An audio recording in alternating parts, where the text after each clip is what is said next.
Are you currently in healthcare or another unrelated role, or have just been simply thinking about a transition into data? You only need to learn a few simple things to be able to be successful in this goal. And here's the best part. If you come from a healthcare background or something similar, you can leverage your existing experience to help bring success in these future-leaning roles that will allow you to take better possession of your time, autonomy, and competence in this increasingly digitized work environment. Let me show you 3 simple things that will make you absolutely potent in any data job interview. Number 1, Python data manipulation. You might be thinking, you're not a programmer, you've never coded, you've never needed to do any coding, especially in your healthcare roles. Here's what you don't realize. You're already doing data manipulation every day.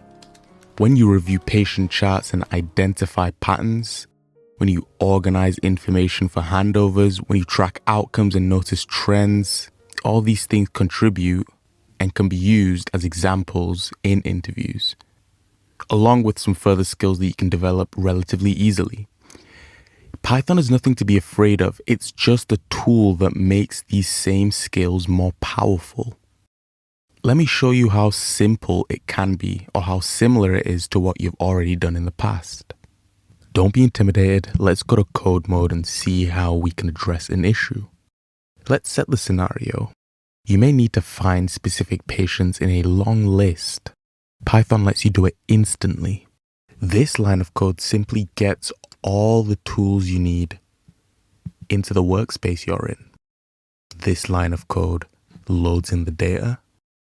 This one sorts patients by condition. With this line of code, we find the severe cases with severity scores over 7. And then we simply print the results. You even get an idea what they mean with the names of the functions that we use.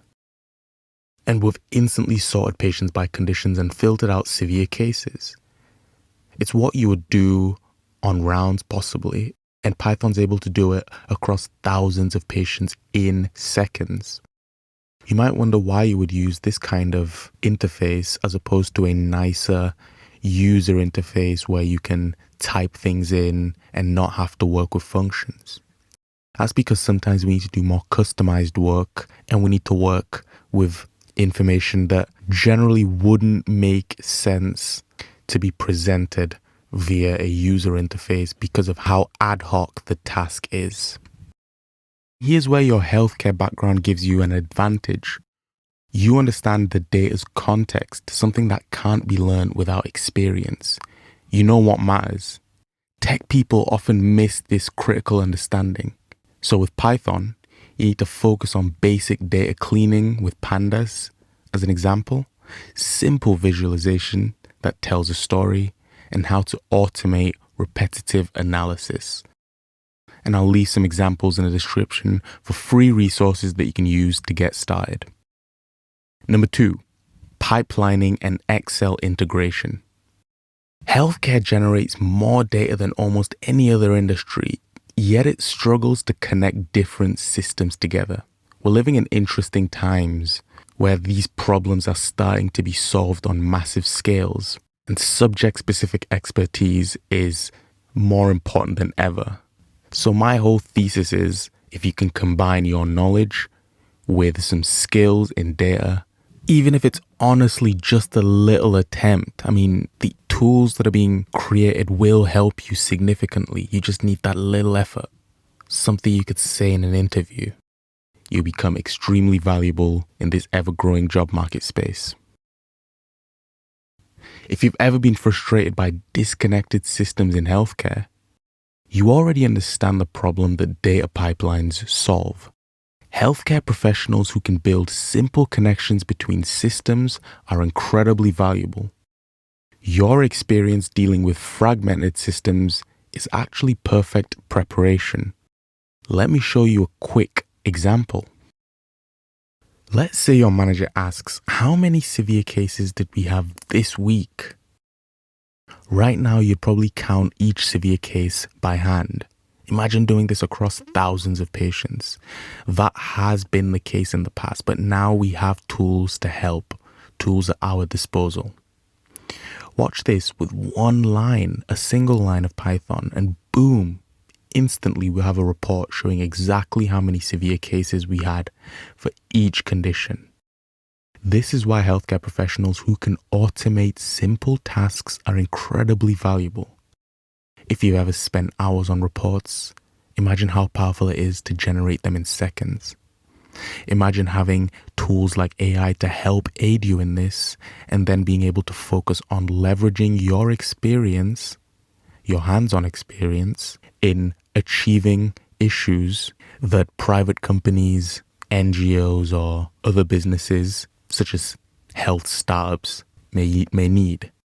This is not daunting. This is an incredible time to utilize the tools at your disposal to elevate your skill set and place you in roles that, frankly, you yourself would appreciate and enjoy, that you wouldn't have otherwise had the opportunity to be involved with.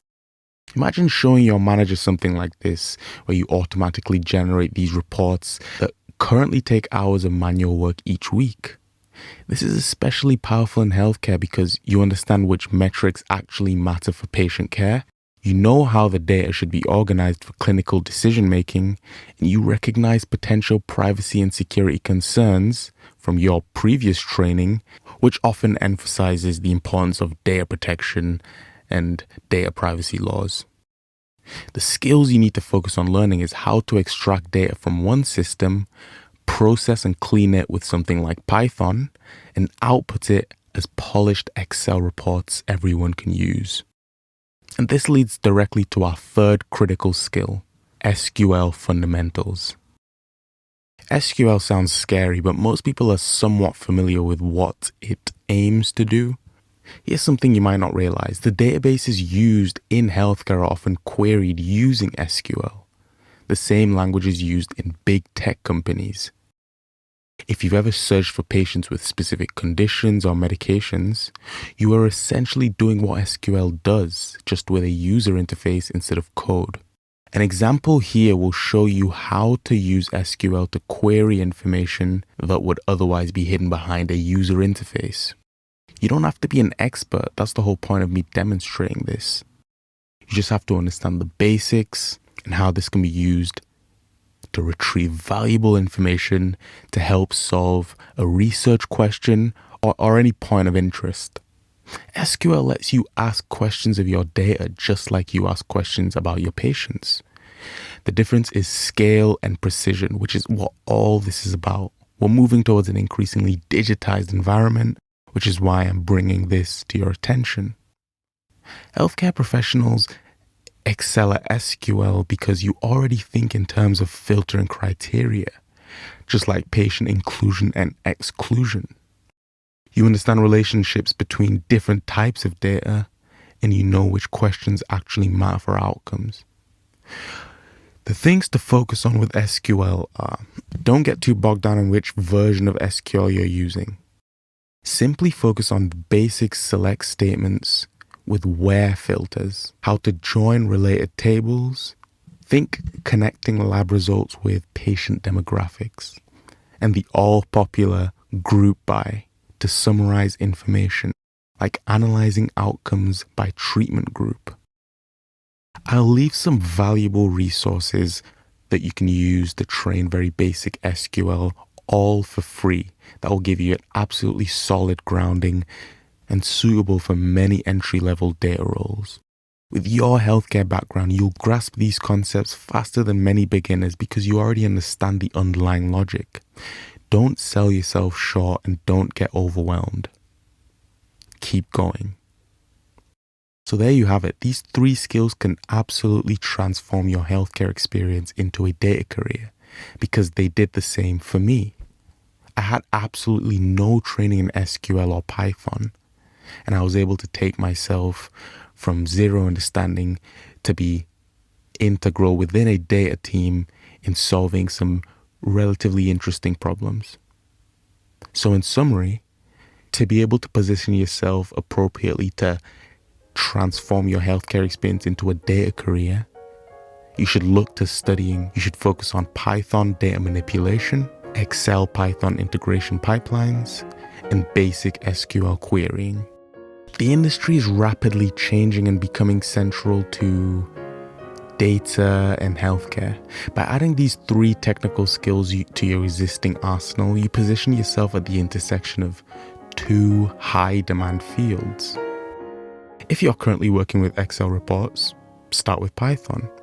If you're dealing with fragmented systems, focus on pipelining. And if you're frequently searching records for specific criteria, begin with SQL. Next week, I'll show you a simple project that a nurse was able to create to track patient readmissions that landed her a data analyst role with a 40% salary increase and the option to work from wherever she wanted using these 3 skills. Hit subscribe and don't miss it, because that video might just be the first step to your new career path.